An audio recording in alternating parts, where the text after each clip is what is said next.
In the US was unemployment, economic crisis, and protests, so some new politicians appeared and created a day in which all crimes are legal. That's why today on the Summarizer, all the Purge movies.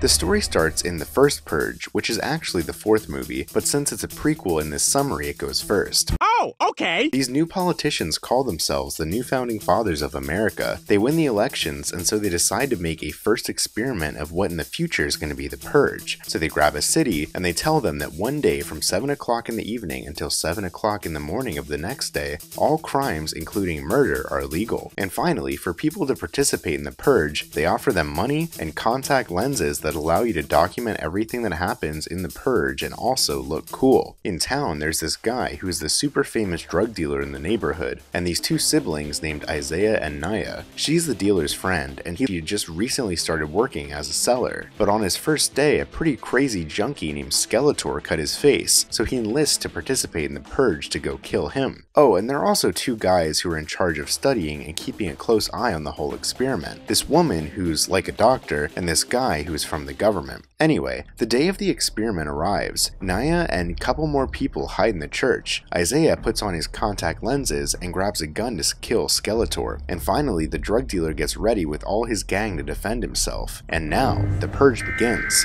This is not a test. This is your emergency broadcast system announcing the commencement of the NFFA social experiment. Actually, the Purge is kind of a failure because people use the night to party, and the only one who goes out to kill people is Skeletor, the drug dealers who are enemies of our character, and a couple of crazy old women. So this government guy sends in a bunch of killers disguised as gangs to give the movie a little bit of entertainment and to benefit his political party. And the doctor kind of doesn't like this, but it doesn't matter much because they end up killing her. While all this is going on, Isaiah and his sister meet Skeletor a couple of times, but they both manage to escape. And also, our drug dealer's gang actually seems to be good people, and now they realize that these gangs are not from the neighborhood, but people from the government looking to kill poor ones. So they arm themselves, and now we have the fight between the good people drug dealers and the government assassins. So let's show these white-haired motherfuckers never to fuck with our island again.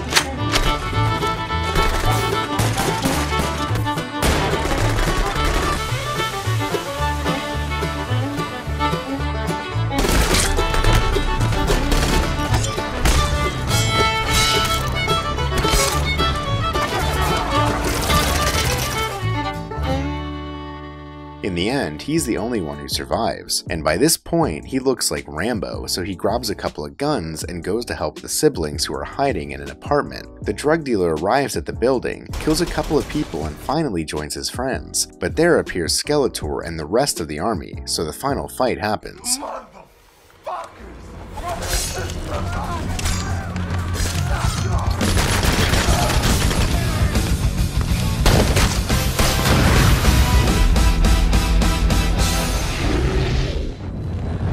After all this, our Rambo gets shot, but it gets 7 AM and the Purge is over, so they take him to a hospital, and I guess he must have survived. But for the government, the Purge was a complete success, so it expands to the whole United States, and that's how the Purge 1 appears. By this time, every year on the same day, there are purges all over the country with this supposed excuse that it allows to release the violence in one night and then the society is much better. So now we meet the family full of money that is going to be the protagonist of this purge. The father is called James and works selling security systems so rich people can protect themselves. The mother is called Mary and spends her time talking to neighbors to whom her husband sells security systems. And finally, there are her children. Charlie, who spends his time playing with a remote control car that conveniently for the plot has night vision and makes no noise, and Zoe, the classic stupid teenager dating an even stupider boyfriend. Anyway, presented to the protagonists, the Purge begins.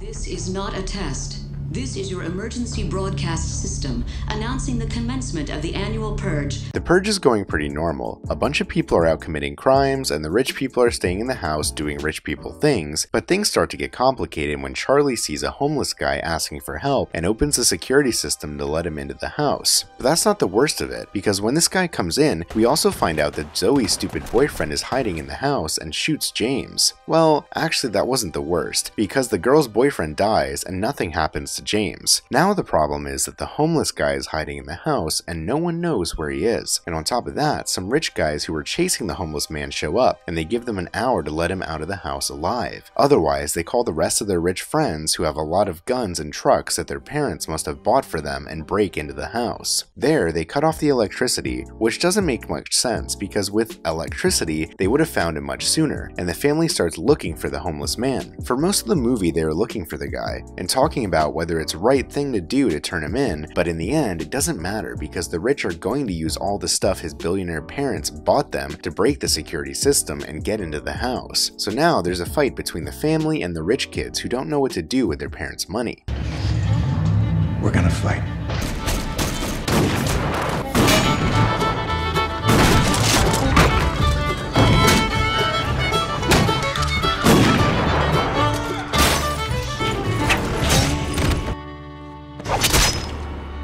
In the end, thanks to the stupid teenager and the neighbors, they managed to save the family. But remember I told you that this family is multi-millionaire for selling security systems to their neighbors? Well, I guess the neighbors are pissed off about that, or they realize that security systems are a piece of shit that you can beat with a car and 2 chains, so now they want to kill them. So they tie up the whole family, start praying, and finally they're going to kill everyone. But then the little kid's car appears.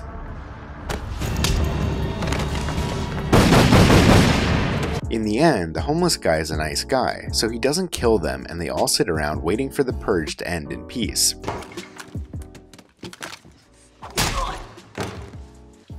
Did you hear what I said? No more killing tonight!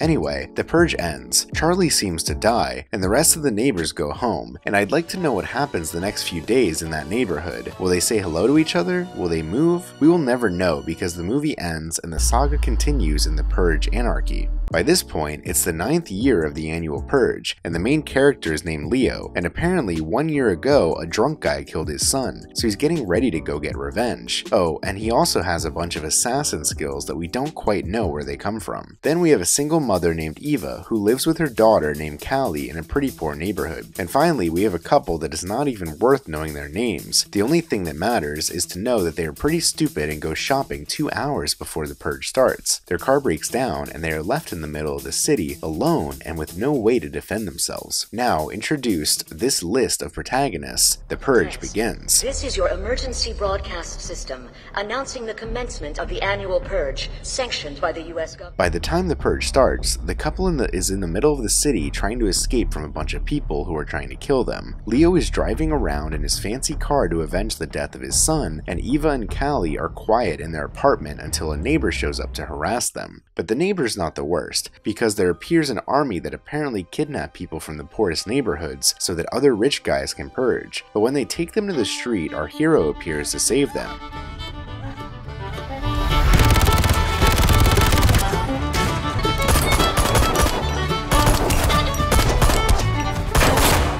By the way, the stupid couple got into Leo's car, so now there are 5 of them inside of it. Anyway, one of the guys in the truck shoots them and breaks their engine, so from now on our protagonists are going to escape through the city on foot. Oh, and I forgot to tell you, in the city there's also a guy named Carmelo who's the leader of an organization that is against the purge, which will not add anything to the whole movie, but will be important in the end. We continue. Leo has had enough of the rest of the characters and wants to go on alone, but Eva tells him that a friend of hers lives nearby, and if he accompanies them there, she can get him a car so he can purge in peace. So now they all go together to Eva's friend's house, but on the way they will have to kill a lot of people.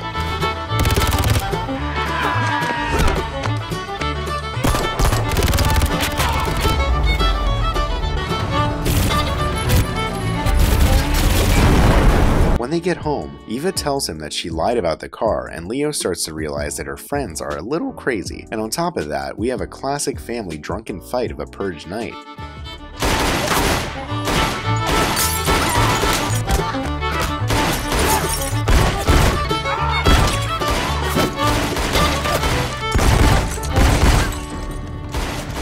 Our characters manage to escape, but in the street they are kidnapped by some guys in a van and taken to a shed full of rich people who like hunting poor ones, and there's the final fight between the 2 groups.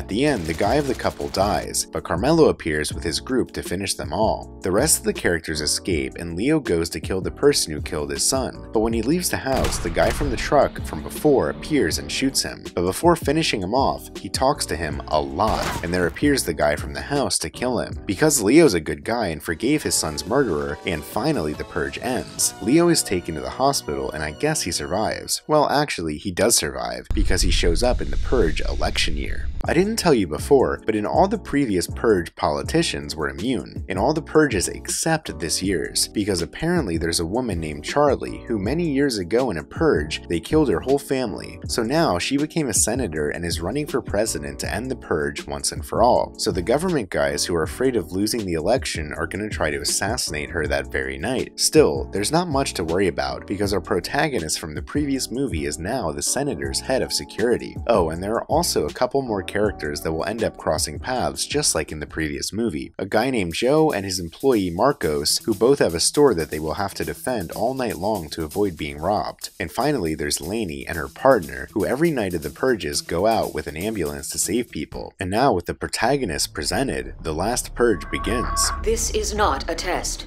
This is your emergency broadcast system announcing the commencement of the annual purge. The city's a mess and the purge has evolved. People spend a lot of money on purging mechanisms. There is killer tourism, corpse collection, and even discounts on masks for the purge. Half price on all masks. Meanwhile, the senator hid in her house with Leo and a bunch of security people, but these guys are corrupt and led in an army to assassinate her. Still, Leo figures it all out and the two escape.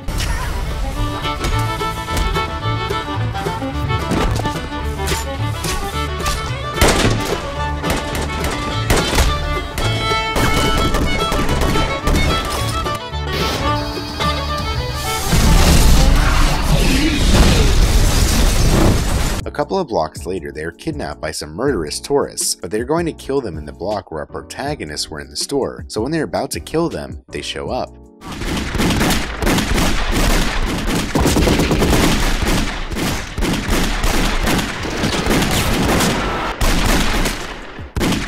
After saving them, they all go to the store, but two cars arrive to rob them. Nothing happens though, because that's why her peaceful friend of the ambulance is there.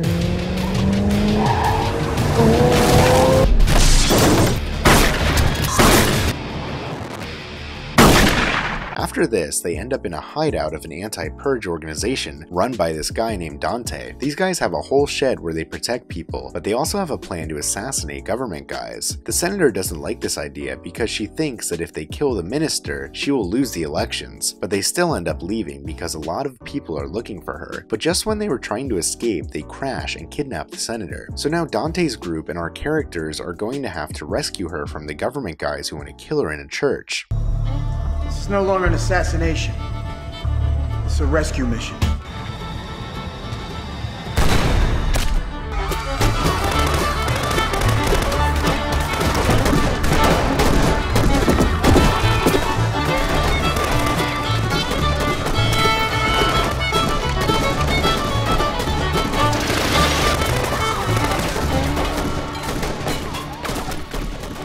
There they save the senator, and they go to finally kill the government guy, but she doesn't want to, so in the end they don't kill him, and Dante tells her what we all think. You better fucking win.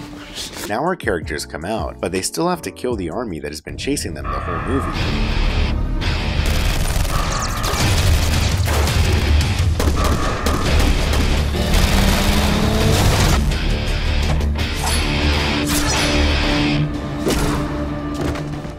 The senator saves a bunch of guys who were kidnapped, but at the end, this man appears, shoots our protagonist, and though all the bad guy dies, the one who also dies is Joe.